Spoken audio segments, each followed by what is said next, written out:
આરોગ્ય વિભાગના મહિલા કર્મચારીની જે પ્રકારે કરણપીણ હત્યા થઈ છે એના મામલો આજે અમદાવાદની કેન્સર હોસ્પિટલમાં પણ ગુંજ્યો હતો અને સ્ટાફ નર્સે તેમના નિયામકના સામે ગંભીર આરોપ લગાવતા હવે રાજકારણ પણ ગરમાયું છે અને ગાંધીનગરથી વિપક્ષના નેતા અમિત ચાવડાએ પણ અનેક પ્રકારના સવાલો ઊભા કર્યા છે। વૈષ્ણવજન તો તેને કહીએ જે પીડ પરાઈ જાનાને રે।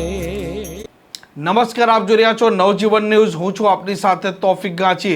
4 મહિના પહેલા અમદાવાદની કેન્સર હોસ્પિટલમાંથી બદલી થઈ રાજકોટ ગયેલા 53 વર્ષીય ચોલાબેન પટેલ છે, તેમની એકાએક રાજકોટમાં જ કરણપીણ હત્યા થઈ જતા આ જે કર્મચારીઓ છે તે આક્રોશિત છે।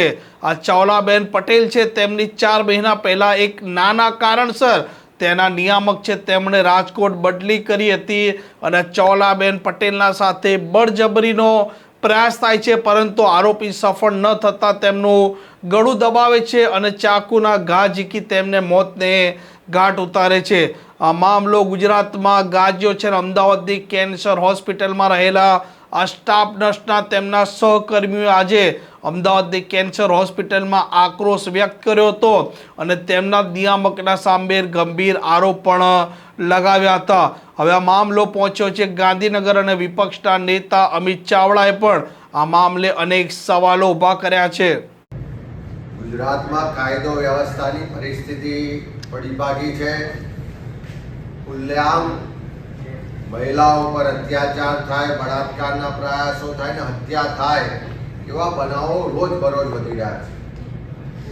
રાજકોટમાં કેન્સર હોસ્પિટલના એક સ્ટાફ નર્સ પર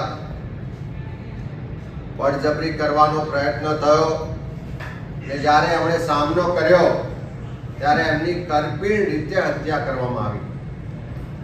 આજે હત્યાના જે પડઘા પડ્યા છે એમાં પણ ખાસ કરીને ગુજરાત કેન્સર રિસર્ચ ઇન્સ્ટિટ્યૂટ કે આપણી જાણીતી સંસ્થા છે એને તમામ જે સ્ટાફ નર્સની બહેનો છે, ડોક્ટર્સ છે, કર્મચારીઓ છે, એણે આજે ખૂબ આક્રોશ સાથે મીડિયા સમક્ષ ફરિયાદ કરી કે અમારી પર જે માનસિક ત્રાસ ગુજારવામાં આવે છે, જ્યાં સંસ્થાના નિયામક દ્વારા ગેરવર્તણૂક કરવામાં આવે છે, જે હેરાનગતિ કરવામાં આવે છે, ગેરવહીવટ થઈ રહ્યો છે અને એનો ભોગ આજે અમારા સ્ટાફ નર્સની એક બહેન રાજકોટમાં એની હત્યા થઈ।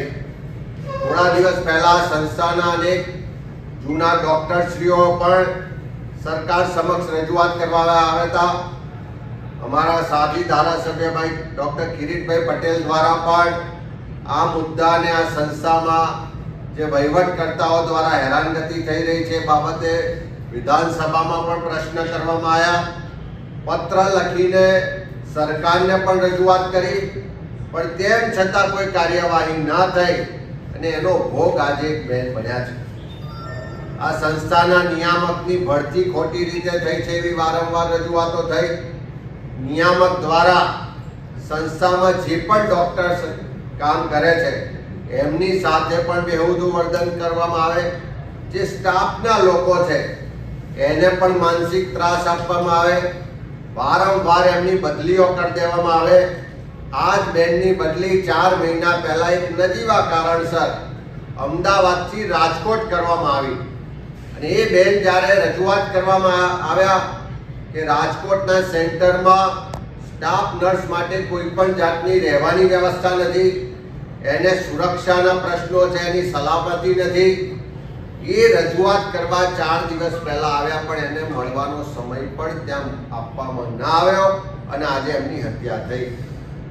આજે જે સ્ટાફના મિત્રો બહેનો દ્વારા રજૂઆતો મળી છે, અહીંયા અમને પણ રૂબરૂ મળીને રજૂઆત કરવામાં આવ્યા કે જે પણ આ નિયામક દ્વારા માનસિક ત્રાસ આપવામાં આવે છે, અપમાન કરવામાં આવે છે, અનેક સિનિયર ડોક્ટરોને ખોટી રીતે ટર્મિનેટ કરવામાં આવ્યા, અનેક કર્મચારીઓને વારંવાર ખોટી રીતે ટ્રાન્સફર કરી દેવામાં આવે છે, કોઈની પણ રજૂઆત સાંભળવામાં નથી આવતી।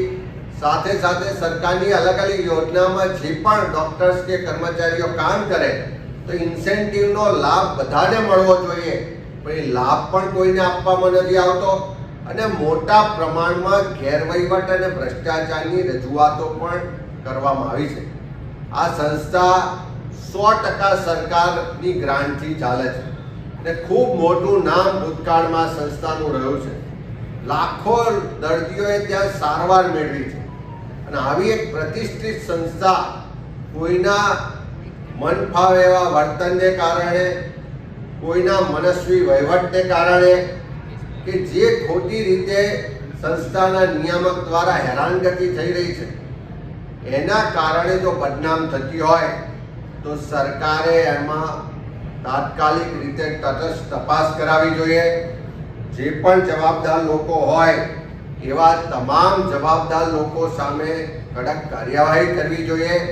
નિયામક સામે જ્યારે આક્ષેપો થયા છે કે એમની ભરતી જ ગેરકાયદેસરની છે, નિયમો વિરુદ્ધની છે, તો એની પણ તપાસ થવી જોઈએ.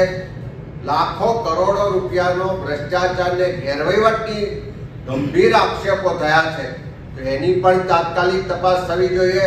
અને જે પણ ડોક્ટર્સ કે કર્મચારીઓ કે સ્ટાફ નર્સને માનસિક રીતે હેરાનગતિ કરવાના ગંભીર આક્ષેપો થયા છે, એની સુરક્ષાની કે એમને રહેવાની વ્યવસ્થાઓ બાબતની ગંભીર રજૂઆતો મળી છે અને એ રજૂઆતો પ્રત્યે અત્યાર સુધી કોઈ ધ્યાન નહીં દેવાને કારણે આજે સ્ટાફ નર્સે એનો જીવ ગુમાવવો પડ્યો છે.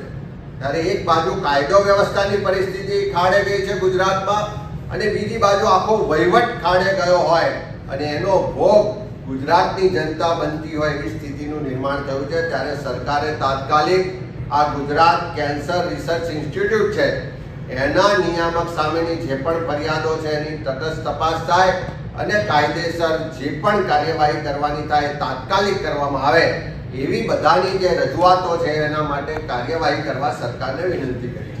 જે પ્રકારે વિપક્ષના નેતા અમિત ચાવડા કહી રહ્યા છે કે કેન્સર હોસ્પિટલના જે નિયામક છે તેમની ગેરકાયદે નિમણૂક થઈ છે અને વિધાનસભાનું સત્ર ચાલુ હતું તે સમયે પણ આ કોંગ્રેસના ધારાસભ્ય કિરીટ પટેલે અનેકવાર સવાલો પણ ઊભા કર્યા હતા. તેમ છતાં આ નિયામક છે તેમના વિરુદ્ધમાં કોઈ કાર્યવાહી ન થઈ અને આ નિયામક ડૉક્ટર હોય કે ત્યાંના સ્ટાફ હોય તેમને કનડી રહ્યા છે અને તેમના વિરુદ્ધમાં કાર્યવાહી થવી જોઈએ તેવી પણ આ વિપક્ષના નેતાએ માંગ ઉચ્ચારી છે. આ પ્રકારના સમાચાર, આ પ્રકારના અહેવાલ માટે નવજીવન ન્યૂઝની ચેનલ જોવાનું અને સબસ્ક્રાઇબ કરવાનું ભૂલતા નહીં. નમસ્કાર. વૈષ્ણવજન તો તેને કહીએ જે પીડ પરા